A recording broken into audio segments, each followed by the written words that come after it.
Hello po, good morning. Buenos dias. Uli, nandito na naman tayo para magpahayag ng ating pananaw. Okay. So, after the midterm election, sa totoo lang, nag-stop tayo sa vlogging dahil hindi tayo happy sa result ng midterm election. Ngunit, ganun pa man, kahit hindi tayo happy, ina-accept natin yung result. Why? Kasi yan ang kagustuhan ng karamihang Pilipino. Okay, i-assume na walang dayaan, etc., etc. But then, pinaniniwala na wala namang dayaan at this point in time. Ngunit, mayroon tayong mga issue na nakikita na naman na talagang dapat mag-speak up na. Dapat tayo ay mag-speak up para sa ating bansa. Dahil sinasabi ko nga, mahal ko ang Pilipinas bilang Pilipino. I love my country.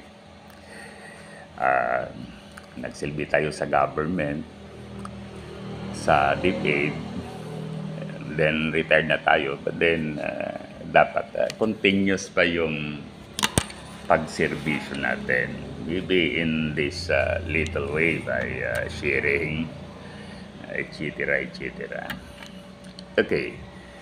Ang parang nakaka-discourage na issue ngayon, itong pag-postpone uli ng impeachment trial ng ating Vice President,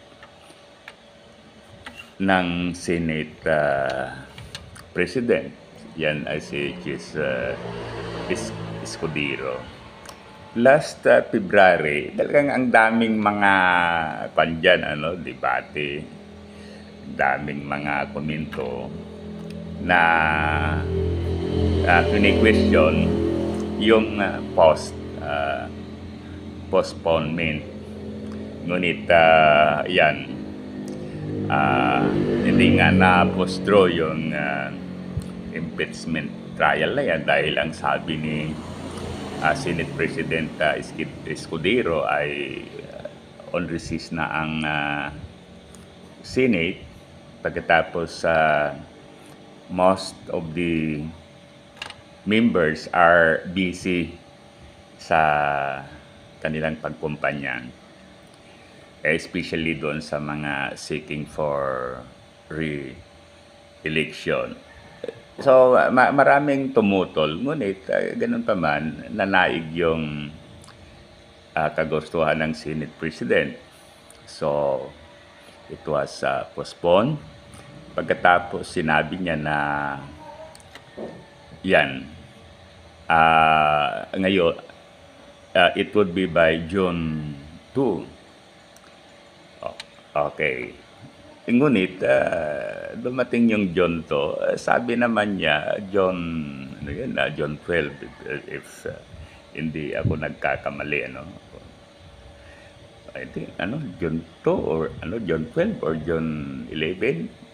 Basta, alam ko, kalang naman ay familiar with that. Okay. Ngayon,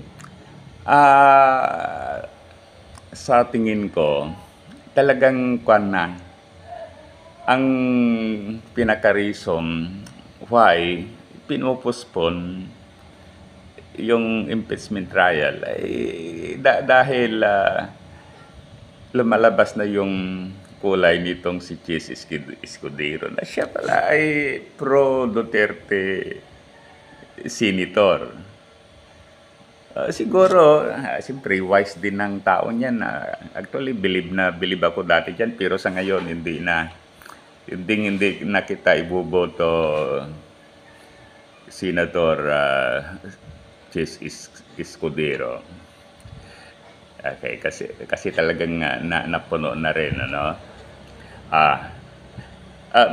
balik tayo doon sa issue na yan, maliwanag na itong si Senate President Jesse Escudero ay talagang pang kwan pala, no? Okay, pang pro Duterte senator.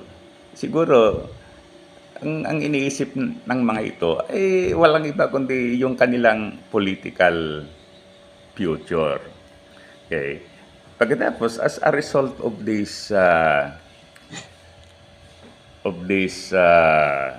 midterm election, nakita niya na marami palang mga Pilipino na yan, talagang grabe yung pag-iisip. Hindi natin dinadown ang ating kapwa Pilipino. But then, we have to accept it. Marami pa rin talagang mga Pilipino na hindi nakakaintindi sa issue na talagang yung pagbudol-budol ng mga politiko ay madali din silang ma-victimize, ano? Okay. Kasi nga, tingnan mo, itong maraming mga kwan dyan, nanalo overwhelmingly, at talagang pro-China. Ngunit, ganun pa man, sila pa rin. So siguro, talagang either gusto na nila na ang Pilipinas ay maging bahagi ng China, or maybe talagang hindi nila naiintindihan yung issue. But siyempre sa atin, gusto natin ang Pilipinas will remain as it is. It will remain sovereign and independent. Kaya, yon, ganito, Chase Escudero. Okay, siguro, ginagawa mo yan para susuportahan ka ng mga pro-Duterte, voters, senators, dyan sa House of Representatives. But then, in the long run, ang mananaig, yung mga Pilipino na talagang nag-iisip for the country, not for whatever reason. Kaya ganyan ang sa tingin ko ang mangyayari dito sa ating Senate President. Dahil maliwanag na ayaw niyang maipostro yung impeachment na yan. Okay. But at any rate, tingnan natin by yung sinabi niya na John 11 or kung hindi ako nagkakamali, John 12. Okay, so ganyan lang. So I am back. Happy to be back. Serving my country. Kaya yan. Salamat sa pag-view. Sana i-like at saka subscribe sa ating YouTube channel. We are doing this for the country. Maraming salamat.